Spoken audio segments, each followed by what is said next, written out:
The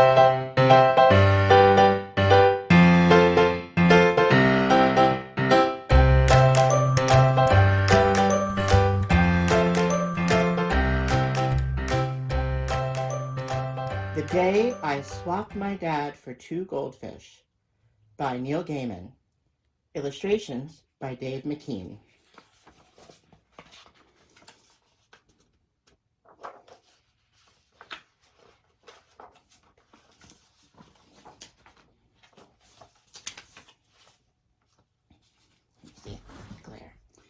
One day, my mom went out and left me at home with just my little sister and my dad. My dad sat in front of the television reading his newspaper. My dad doesn't pay much attention to anything when he's reading his newspaper. My little sister and I played in the garden. My sister played with her Barbie dolls, and I played at putting mud down my sister's neck. My friend Nathan came over to my house. He had a glass bowl with him. There was something in the glass bowl. "What's that?" I said. "Two goldfish," he said. "They're called Sonny and Beanie. Aren't they neat?" They were pretty neat. "I'll swap them," I said. "What for?" asked Nathan. We went up to my bedroom. My little sister tagged along. I showed Nathan my old Transformer robots and my baseball cards and my books.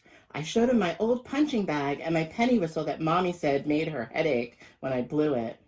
I showed him my old spaceship that didn't float in the bath anymore and the puppet with the tangled strings. And I even showed him Clowny, my clown that I sleep with.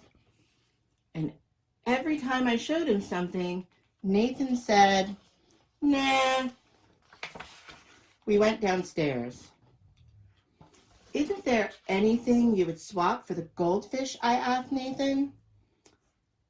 They were very nice goldfish. They were ruddy gold and they swam backwards and forwards in their bowl. "No," said Nathan, "not Transformer robots or baseball cards or books or a punching bag or a penny whistle, even if it does make your mom's headache, or a spaceship or a puppet or even that old Clowny." I thought for a bit. Some people have great ideas maybe once or twice in their life, and then they discover electricity or fire or outer space or something. I mean, the kind of brilliant ideas that change the whole world. Some people never have them at all. I get them 2 or 3 times a week. "I'll swap you my dad," I said. "Uh-oh," said my little sister. "That's not a fair swap," said Nathan. "I've got 2 goldfish, and you've only got 1 dad." "He's bigger than your goldfish, though," I pointed out. "He's as big as 100 goldfish." "Can he swim?" asked Nathan. "Better than a goldfish," I told Nathan. "Liar," said my little sister. "He splashes and splashes at the swimming pool." "Okay," said Nathan. He gave me the 2 goldfish in the goldfish bowl and took my dad away with him. "You'll get into big trouble when Mommy gets home."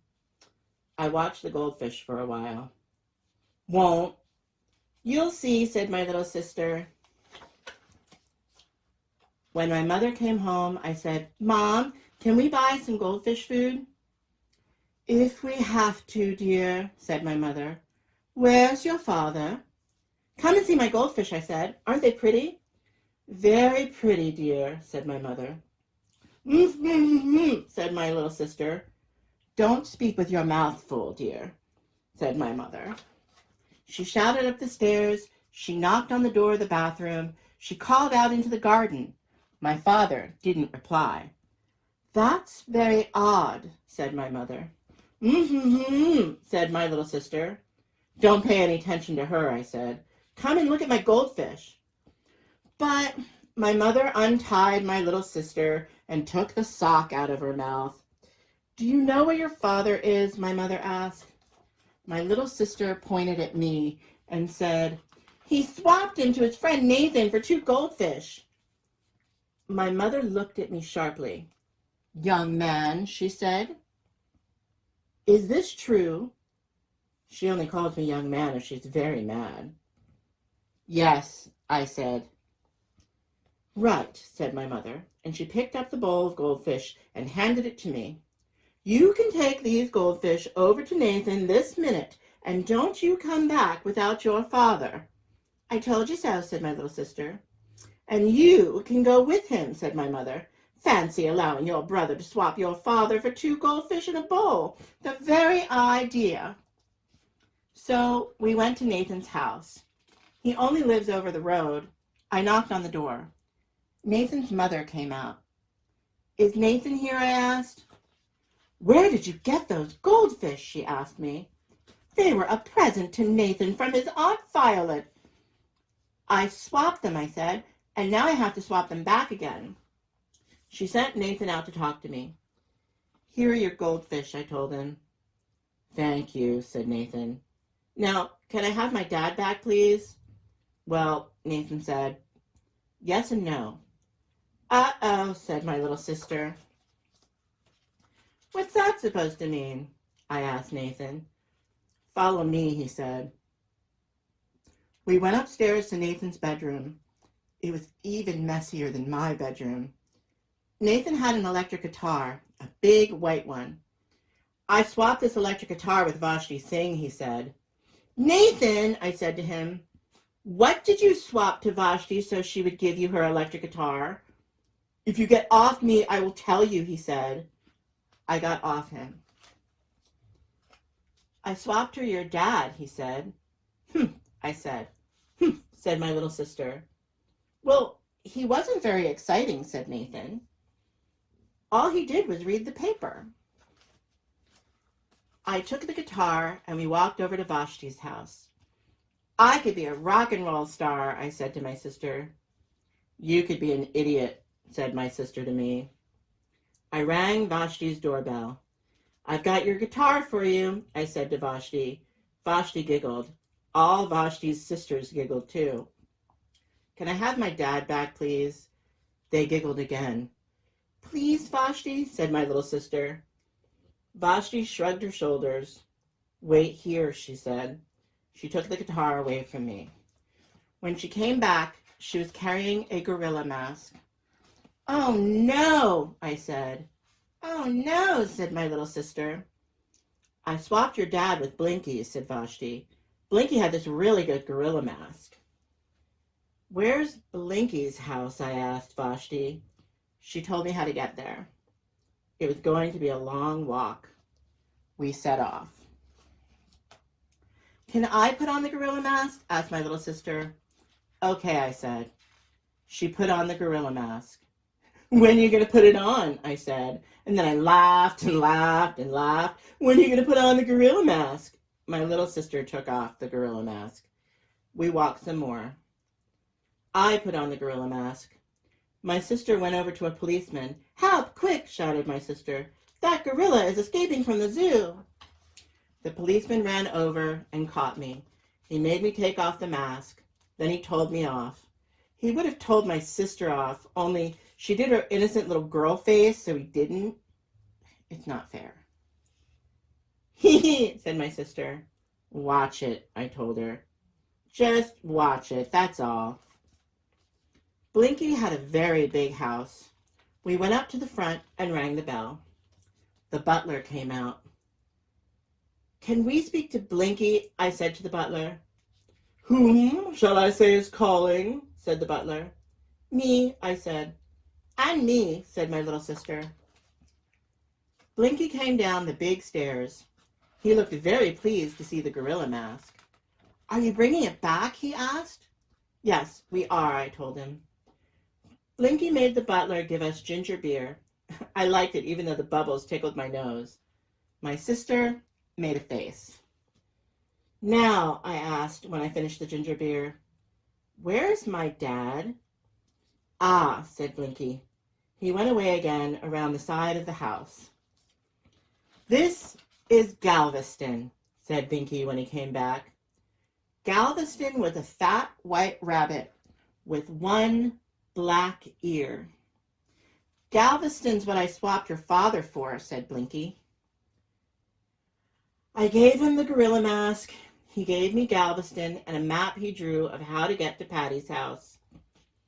I'd never walked so far in my whole life. I think ginger beer is the most horrible thing in the world, said my sister. Worse than boiled beets? I asked her. No, she said, not that bad. While we walked, Galveston the rabbit sat in my arms and made its nose go waffly. My sister tried to make her nose go as waffly as Galveston's, but she couldn't do it. I knocked on the door of Patty's house. Galveston, shouted Patty. Galveston, shouted Patty's mother and father. Galveston, shouted Patty's brothers. Galveston, shouted the Queen of Melanesia, who was there on a visit. They took the rabbit away from us and fussed over it and gave it some lettuce. Patty took my hand. Thank you for bringing Galveston back, she said. We missed it. We walked into the back garden. There was a little rabbit hutch there, and next to the rabbit hutch was a little run with chicken wire all around it. My dad sat on the grass in the chicken wire run, reading his newspaper and eating a carrot. He looked a bit lonely, and he had grass all over his trousers. Come on, Dad, I said, and I opened the gate in the chicken wire. My dad crawled through the gate on his hands and knees. He's not a very good rabbit, said Patty. He's not meant to be, I said. He's a very good daddy. He can keep the carrot, she said. Thanks for bringing back Galveston. No problem, I said. See ya. You like her, said my little sister. I can tell. I'm going to tell everyone at school. Last week, my little sister told everyone at school that I was adopted. The week before, she told everyone at school that I was a space alien pretending to be me.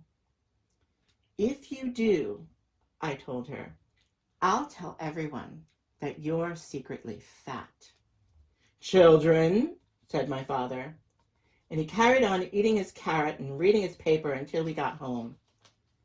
When we got home, my mother said things like, just look at the state of him, and she made him go and have a bath, and she put all his clothes into the wash.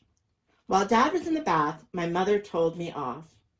And when she finished telling me off, she made me promise, cross my heart, that I would never, ever swap my dad for anything, ever, ever again. And I promised. So I won't. But I never promised anything about my little sister. The end.